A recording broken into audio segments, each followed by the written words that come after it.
We have actual meat cutting scissors, but these are just regular scissors. Now remember, I've been handling bags. I've been handling items that were contaminated on the outside. So now these are considered contaminated, and you have to remember that, because everything you touch, it's called cross-contamination.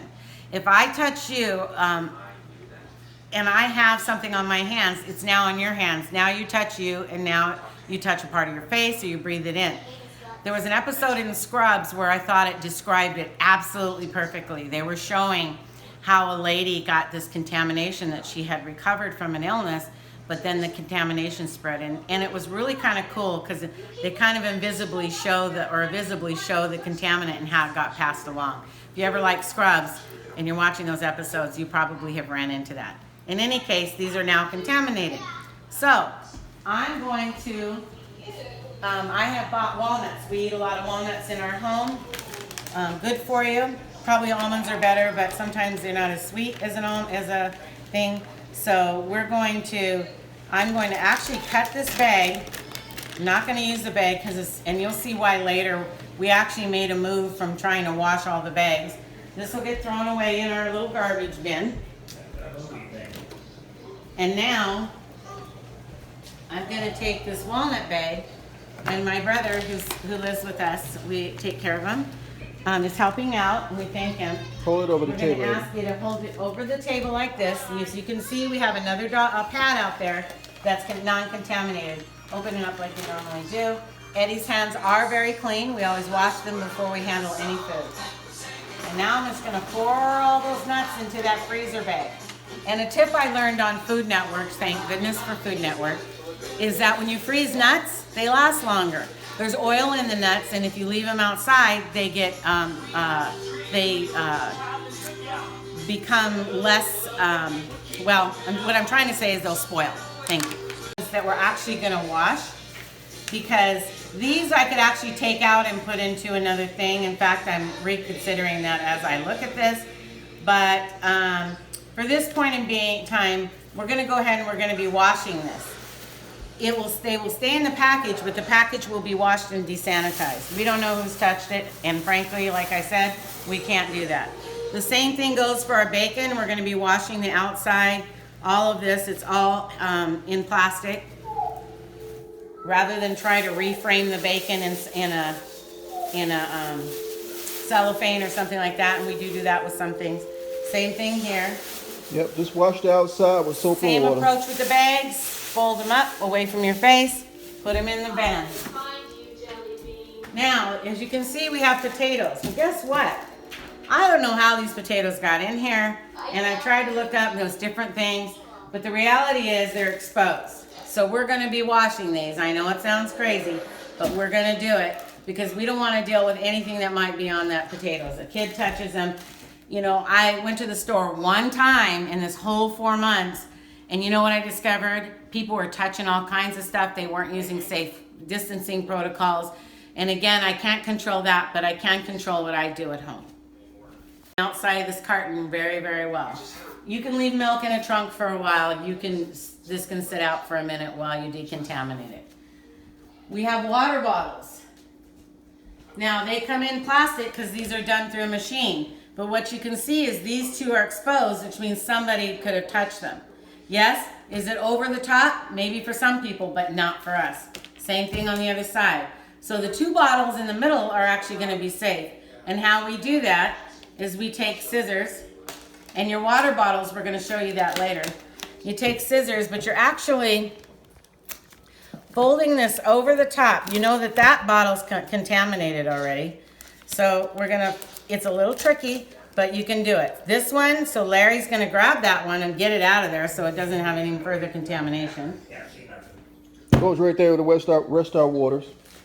And this one here is non-contaminated, so it's going to be put over there. But now we know that these four have an outside thing. I don't know why the water bottle companies haven't adjusted and made these things. Maybe put a handle at the top or something. And of course, they'll charge us $900 million more. Same thing with this one, we'll do the same thing. I'm switching out of gloves, and Larry's coming into the washing part of things here.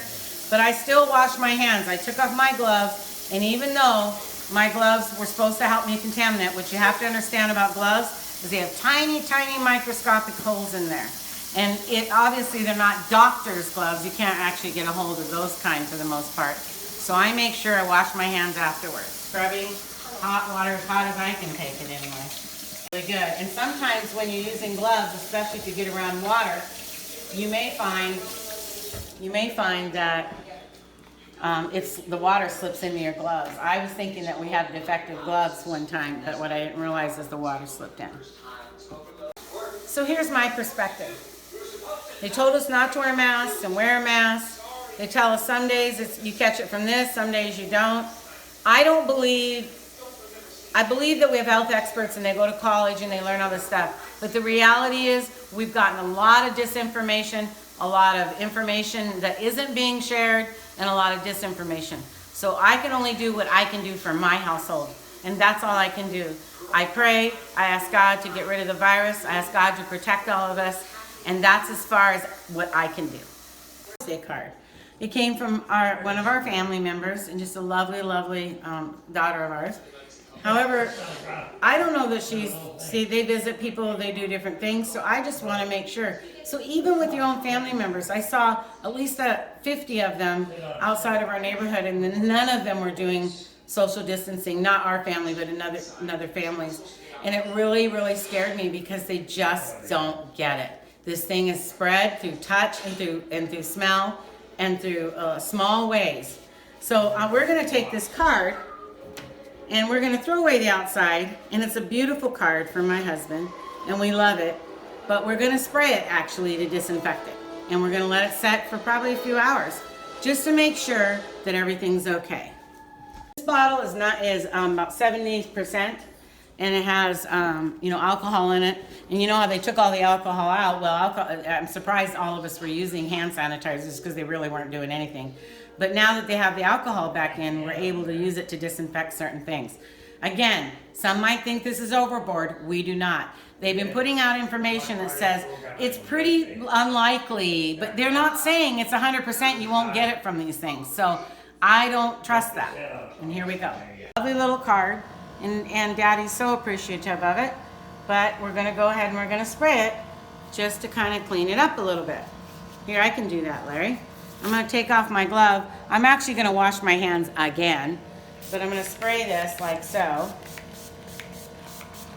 Just get it a little desanitized. I'll probably take the tip of my finger, something like that, and do it again, but I'm going to be washing these hands.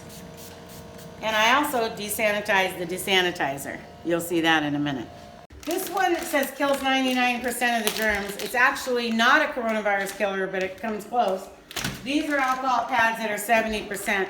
But because I know I used pretty good practices with spraying and all of that, and it's really unlikely that my hands have that germ, I do still wipe this down with something that has 99% or above, because I used it to spray with my hand that I had out.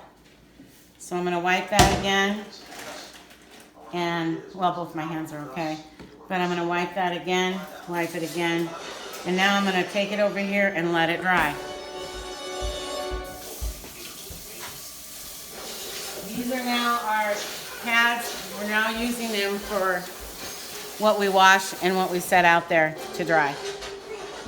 So a really cute thing that I found, or a really helpful thing, was disposable washcloths, because we wash our products like we said.